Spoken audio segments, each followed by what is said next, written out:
Assalamualaikum warahmatullahi wabarakatuh.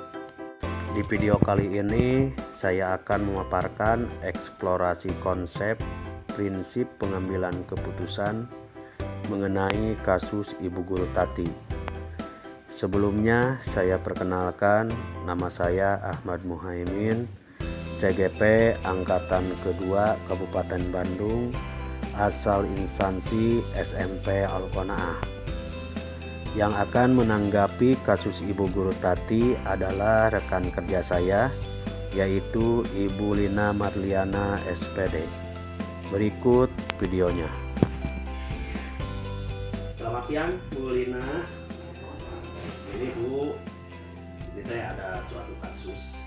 Saya ingin pendapat Ibu menyikapi kasus yang ada di sekolah A gitu ya. Jadi kasusnya itu seperti ini.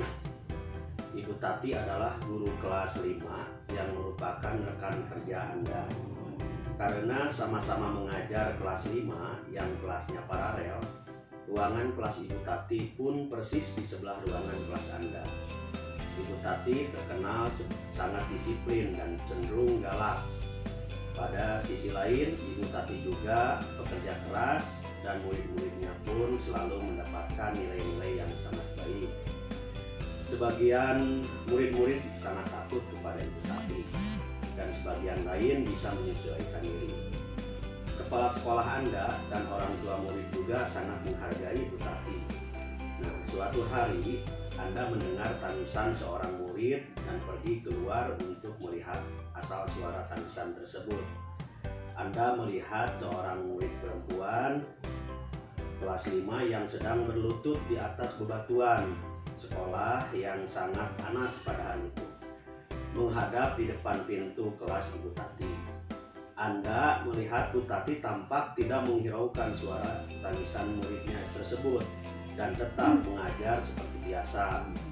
Namun, Anda bisa melihat bahwa beberapa murid di kelas Bu Tati mencoba untuk mencuri pandangan keluar kelas, melihat temannya yang sedang menangis dan berlutut di terik matahari.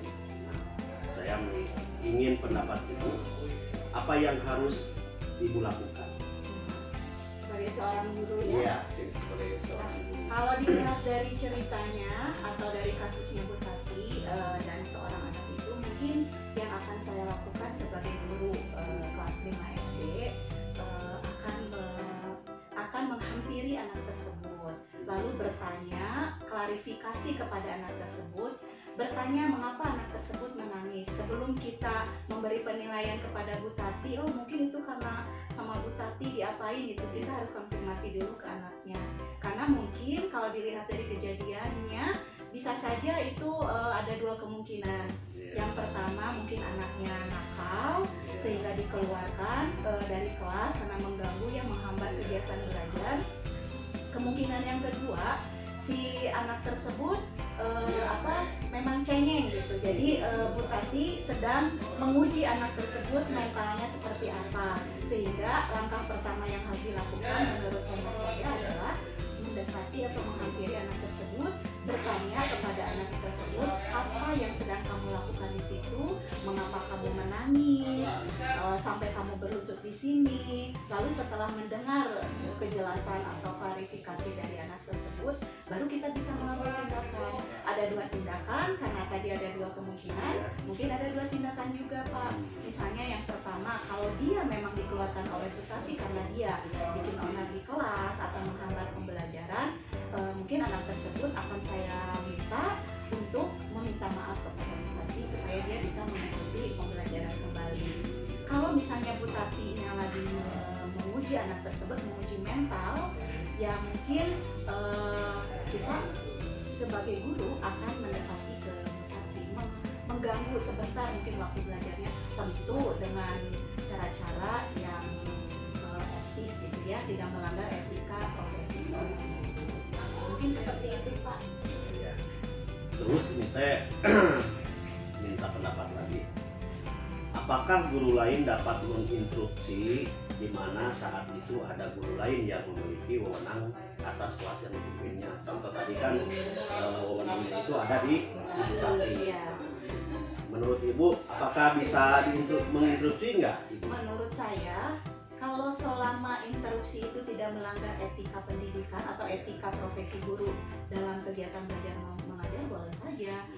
Kita juga tapi harus melihat prioritasnya. Misalnya kita lihat anak tersebut sudah sangat kelelahan karena menangis dan panas terik matahari, sepertinya emergensi harus menginterupsi karena anak itu sedang berada di ruang kelasnya Bu Tati, di ruang kelasnya yang sedang diajar sama Bu Tati. Kalau dilihat dari hukum-hukum tentang etika kegiatan pembelajaran, kegiatan belajar mengajar, kayaknya itu sah-sah saja selama tidak menimbulkan tindakan kriminal gitu. Iya. Terus dalam kondisi seperti apa, misalkan ibu yang menginterupsi, dalam kondisi seperti apa yang bisa dilakukan? Kondisi anaknya, kondisi Bu Tatinya, atau kondisi ruangan kelasnya. Mungkin kalau dilihat ketika anaknya sudah sangat kelelahan dan terlihat seperti akan sakit atau apa, mungkin itu kita harus menginterupsi. Yeah. Terus dilihat juga dari Bu Tatinya, ketika Bu Tatinya masih cuek gitu ya, masih tidak acuh atau tidak menghiraukan anak tersebut. Terus ketika dia sudah agak menjelaskan sedikit di kelas, baru kita menginterupsi, boleh. Atau mungkin karena tidak ada yang berwenang, mungkin di situ terlihat Bu Tatinya tidak menghiraukan, anaknya sudah ini, mungkin itu juga. Atau anak-anak sudah seperti yang gelisah melihat anak tersebut, ya kondisi anak-anaknya yang ada di ruang kelas juga harus diperhatikan. Jadi intinya bisa saja ya. Bisa aja menginterupsi kepada Ibu Tati asal masuk akal. Iya. Gitu. Jangan ujuk-ujuk interupsi padahal tidak ada urgensinya gitu. Ya, ya gitu aja Bu. Terima kasih atas masukannya ya. Mudah-mudahan kita juga bisa